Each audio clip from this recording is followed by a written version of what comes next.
بتنزيل فقولا له قولا لينا لعله يتذكر او يخشى او كما قال الله تعالى في القران الكريم وفي محكم التنزيل.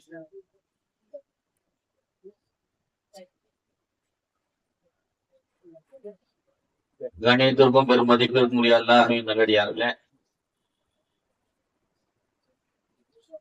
அருள்மறை திருக்குறானில் அல்லாஹு ஜல்ல ஷானஹு வ தஆலா ஒரு வசனத்திலே இப்படி சொல்லி காட்டுகிறார்.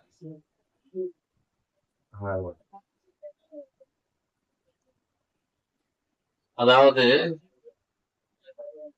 ஒரு இஸ்லாமியன் எப்படி அறிவுரை சொல்ல வேண்டும் என்பது குறித்து திருக்குரான் ஒரு அறிவுரை சொல்கிறது நமக்கு. மூசா அலைஹிஸ்ஸலாம் அவர்களும் ஹாரூன் அலைஹிஸ்ஸலாம் அவர்களும் ஃபிரௌனை சந்திச்சு இஸ்லாத்தை எடுத்து சொல்லணும். அதுக்கு அல்லாஹ் சொல்ற அறிவுரை என்னன்னா, ரெண்டு பேரும் அவரிடத்தில் சென்று மென்மையாக பேசுங்கள்.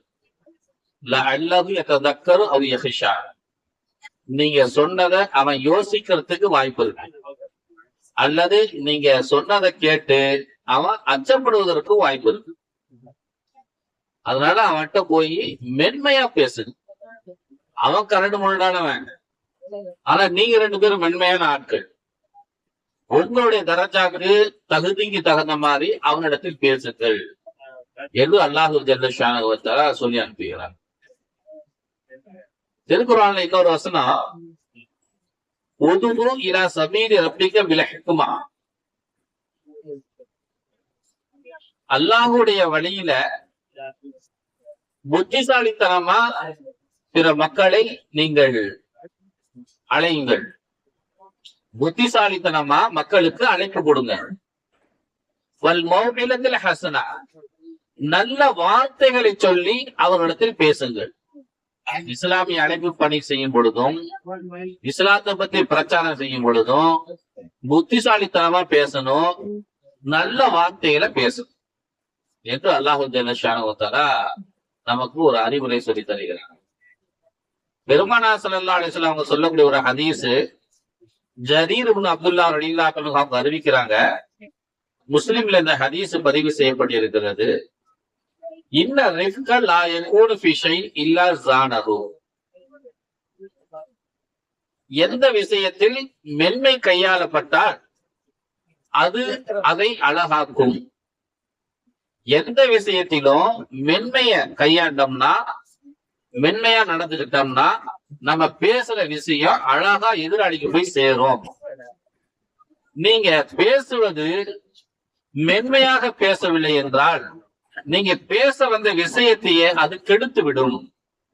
அதனால மென்மையா பேசி பழகுங்க எந்த நபிகள் நாயகம் ரசூலுல்லாஹி ஸல்லல்லாஹு அலைஹி வஸல்லம் அவங்க சொல்றாங்க. நம்ம பையன் ஸ்கூல்ல கொஞ்சம் 10வது மார்க் கம்மியா எடுத்துட்டான்.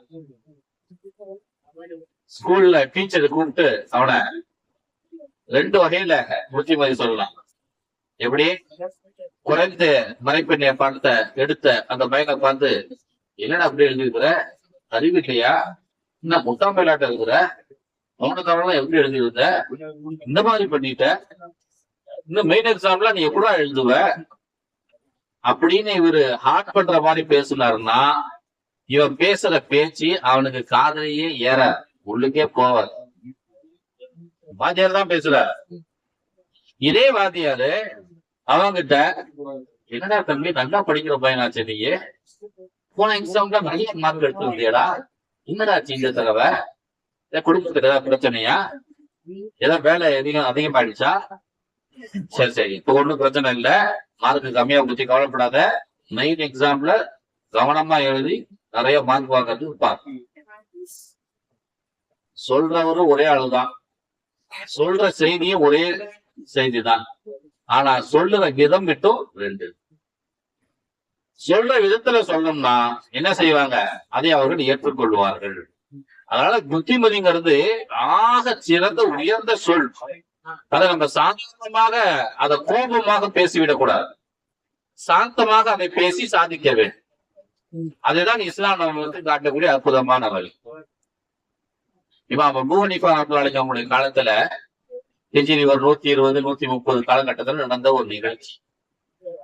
அவங்க காலத்துல இவன் அபூ ஹனீஃபா ரஹ்மத்துல்லாஹி காலத்துல ஒரு மனிதர் ஹஜரத் உஸ்மான் ரலியல்லாஹு அன்ஹு அவர்களை யூதர் என்று சொல்லிக் கொண்டிருக்கிறார். உஸ்மான் ரலியல்லாஹு அன்ஹு பிறந்ததிலிருந்து யூதரா இருந்தார். அவர் இஸ்லாத்துக்கு வந்த யூதராகவே இருந்தார். அவர் யூதராகவே மரணித்தும் போய்விட்டார் அப்படின்னு எல்லாத்துக்கிட்டையும் சொல்லிட்டு இருக்கிறாரு அந்த ஆள் ஒரு ஆளு. இது ஹஜரத் இமாம் அபூ ஹனீஃபா ரஹ்மத்துல்லாஹி காலத்துல உழுது. சரி, இந்த நபருக்கு சரியான பாடம் புகட்டணும் என்று நினைத்து இவன் அபூ ஹனீஃபா ரஹ்மத்துல்லாஹி அவருடைய வீட்டுக்கு நேரா போனார். வீட்டுக்கு போய் உட்கார்ந்து நல்லா இருக்கீங்களா, வீட்டுல எல்லாரும் நல்லா இருக்காங்களா என்று பேசிவிட்டு, நான் உங்ககிட்ட ஒரு முக்கியமான விஷயமா பேசுறதுக்கு வந்திருக்கிறேன். அப்படியா, என்ன விஷயம்? உங்க வீட்டுல பொண்ணு இருக்குதுன்னு கேள்விப்பட்டேன். வயசுக்கு வந்தா பொண்ணுக்கு இருக்குதுன்னு கேள்விப்பட்டேன். நமக்கு தெரிஞ்சவருக்கு ஒரு நல்ல பையன் இருக்கிறான். நமக்கு தெரிஞ்சவருக்கு நல்ல பையன் இருக்கிறான். இந்த பையன் ரொம்ப வசதியானவன், ஊர்ல பெரிய மனுஷன், பெரிய வள்ளல், அள்ளி கொடுப்பான், குர்ஆன் ஹாஃபிஸ், மனப்பாடம் பண்ணி இருக்கிறாரு, 5 நேர தொழுகை விடாம தொழுவாரு, தஹஜ்ஜுத்லாம் தொழுவாரு, அல்லாஹ்வை நினைச்சு எப்போ பார்த்தாலும் அழுதுகிட்டே இருப்பாரு. ஒரு நல்ல மனுஷன். அவருக்கு நானு உங்க பொண்ணை கேட்டு வந்திருக்கேன், நீங்க என்ன சொல்றீங்க? அவருக்கு சந்தோஷம் தாங்கல. ஏங்க, நீங்களே ரெக்கமெண்டேஷன் பண்றீங்க ஒரு ஆளுக்கு. அபூ ஹனீஃபாவே ஒரு மாப்பிள்ளைக்கு ரெக்கமெண்டேஷன் பண்றீங்க. அது மட்டும் இல்லாம ரொம்ப நல்ல மனுஷன் வேற நீங்க சொல்றீங்க. எனக்கு ரொம்ப சந்தோஷம். யாரு அவரு அப்படின்னு அந்த நம்பர் கேட்கிறார். இப்ப இமாம் அபூ ஹனீஃபா சொல்றாங்க, ஆனா ஒரு சின்ன பிரச்சனை இருக்குது. நாளைக்கு கல்யாணத்துக்கு கூட உங்களுக்கு தெரிய வந்துச்சுனாக்க ரொம்ப வருத்தமா போயிடும். அதனால நான் இப்பவே சொல்லிடுறேன். என்ன விஷயம்? இந்த பையன் கொஞ்சம் யூதர். பையன் யூதர். யூத மதத்துல எல்லாத்தையும் கரெக்டா ஃபாலோ பண்றாரு. தொழுகிறாரு, தௌராத் வேதத்தை மனப்பாடம் பண்ணி வச்சிருக்கிறாரு, நல்ல மனுஷன், கொடை வல்லது, அள்ளி கொடுக்கிறாரு, எல்லாம் நல்ல மனுஷன், ஊர்ல பெரிய மனுஷன் அப்படின்னு சொன்ன உடனே அவர் மூஞ்சி அப்படியே கருத்து போச்சு. என்னங்க, நான் பாரம்பரியமான ஒரு முஸ்லீம், நான் என்னுடைய மகனை போய் எப்படி ஒரு இந்துவுக்கு ஒரு யூதருக்கு கொடுக்க முடியும்? என்ன நீங்க பேசுறீங்க? உடனே சத்தம் போட ஆரம்பிச்சிட்டார். அவர் கொஞ்ச நேரம் பேச விட்டுட்டு இமாம் அபூ ஹனீஃபா ரஹ்மத்துல்லாஹி சொன்னாங்க, உன் மவளையே ஒரு யூதனுக்கு கட்டி கொடுக்க மாட்டேன் அப்படின்னா தன்னுடைய 2 மகளை ரசூலுல்லாஹ் உஸ்மானுக்கு கட்டி கொடுத்திருப்பாரா? துன்னூரை, ஜாமியல் குர்ஆன், காமில் ஹயாய் வல் ஈமான், துன்னூரை, 2 ஒளி உடையவர். பெருமானாருடைய 2 மகளை கல்யாணம் பண்ணவர் யூதருக்கு கல்யாணம் பண்ணி கொடுத்திருப்பாரா அப்படின்னு கேட்ட உடனே அந்த ஆள் வாயடிச்சு போயிட்டாரு. என்ன பதில் சொல்றதுன்னே தெரியல. என்ன இந்த இமாம் அபூ ஹனீஃபா இப்படி நம்ம வாயை அடைச்சு விட்டாரு அப்படின்னு சொல்லி வருத்தப்பட்டு அங்கேயே தௌபா செய்து, அங்கேயே அவருக்கு முன்னாடி தௌபா செய்து, நான் இனிமேல் விட்டு யார்கிட்டையும் இந்த மாதிரி ஒரு வார்த்தையை சொல்ல மாட்டேன் என்று அவர் சொன்னதாக ஒரு வரலாறு பதிவு செய்யப்பட்டு. அப்ப நம்ம சொல்லக்கூடிய அந்த புத்திமதி இருக்குது இல்ல, அத அவங்க மறுக்க முடியாத அளவுக்கு ஒரு புத்திமதியா இருக்கு. நம்ம ஒரு பிரச்சனை வந்துருச்சுனாவே கோபப்பட்டு வார்த்தைகளை அள்ளி கொட்டிடுவாங்க. நம்ம புத்திமதி எவனும் கேட்க மாட்டாங்க. பேச்சுங்கள யாரும் கேட்க மாட்டாங்களா? நம்ம பேச்ச பிறர் கேட்கணும்னா நாம பேசுற பேச்சு ஒண்ணு யோசிச்சு நிதானமா நம்முடைய வார்த்தையிலிருந்து வாயிலிருந்து அந்த வார்த்தைகள் வெளிவரும். அதே போலவே இது குறித்து ஜுனைதுல் பக்தாதி ரஹ்மத்துல்லாஹி அவங்க சொல்லுவாங்க, அந்நசீஹத்து இதா கானத் பிர்ரிஃகில் தஸலத்தில் கல்ப். ஜுனைதுல் பக்தாதி ரஹ்மத்துல்லாஹி அவங்க பெரிய அவுலியா, இறைநேசர். அவர் சொல்லுறாரு, என்ன சொல்றாரு, ஒரு மனிதனுடைய உள்ளத்துல ஒரு மனிதனுடைய உபதேசம் போகணும்னா அவன் மென்மையாக பேச வேண்டும் அப்படின்னா அது உள்ளத்துல போகும். விதா காலத்தை அவன் கடுமையா பேசினானா இல்லையே போவாது. அவன் என்ன சொல்லுவான், இந்த அழகு வேற வேலையே இல்ல, எப்ப பார்த்தாலும் அப்படிதான் கட்டிக்கிட்டு இருக்கிற பாக்கு, இவரு இப்படிதான் அப்படின்ட்டு போயிடுவான். நீங்க சொல்ற கருத்து எப்படியா இருக்கும்? ஆக உயர்ந்த கருத்துக்களா இருக்கும் பேசுற செய்தி, ஆனா அவன் காதலே போவான். அவன் காதுல போகிற அளவுக்கு நம்முடைய வார்த்தைகளை அவன் யோசிக்கிற அளவுக்கு நம்முடைய வார்த்தைகளை நாம் பேச வேண்டும். வரலாற்றுல கிபி 657-58 அலி ரலியல்லாஹு காலத்துல ஹவாரிஜாக்கள் என்கிற ஒரு பிரிவினர்கள் தோன்றியிருந்தார். இன்னைக்கு நஜாத்துக்காரங்க அப்படி இப்படிலாம் நிறைய பேர் இருக்கிறாங்க இல்லையா, தவி ஜமாத்துக்காரங்க. அந்த மாதிரி அந்த காலகட்டத்துல ஹவாரிஜாக்கள் சில கூட்டத்தினர்கள் இருந்தார். அவங்க அலி ரலியல்லாஹு அவங்களை கடுமையா விமர்சிச்சாங்க. அவங்க ஒரு சலீஃபா, ஒரு நாட்டினுடைய பிரதமர். ஆனா அந்த பிரதமரை அந்த மக்கள் பல பேர் ஹவாரிஜா மக்கள் விமர்சித்தாங்க. பொதுமக்களுக்கு முன்னால பள்ளிவாசல்ல பொது இடங்கள்லயே அவங்களை பத்தி அலி ரலியல்லாஹு பத்தி தப்பா பேசுவாங்க. பள்ளிவாசல் போன்ற இடங்கள்ல சத்தமா பேசுவாங்க. அலி ரலியல்லாஹு அந்த சபையில இருப்பாங்க, இருக்க வச்சுட்டே தப்பா பேசுவான்.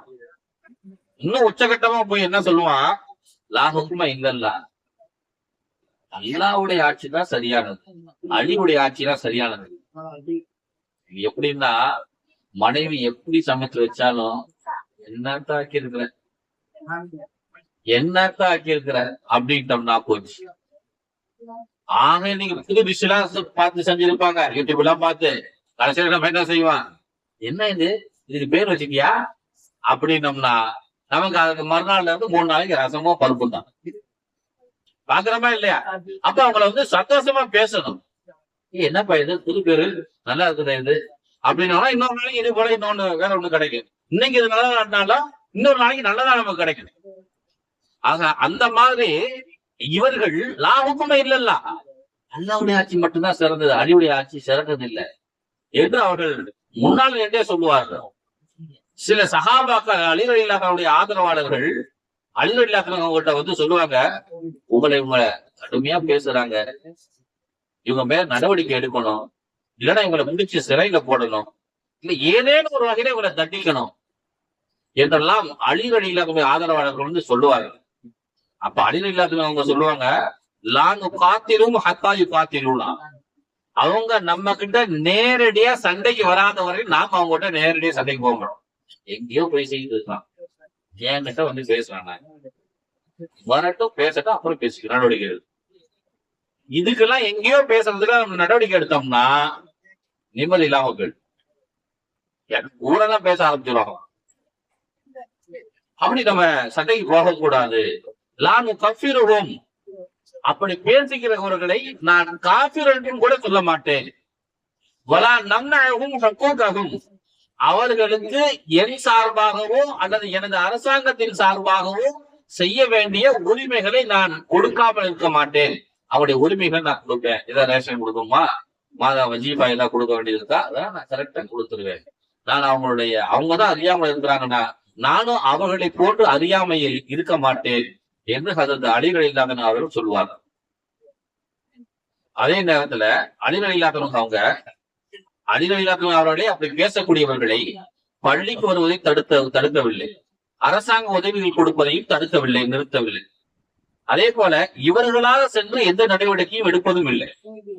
இப்படி ஹஜ்ரத் அலி ரலியல்லாஹு அவங்க அவர்களை பேசக்கூடியவர்களை கண்டுக்காம விட்டுட்டாங்க.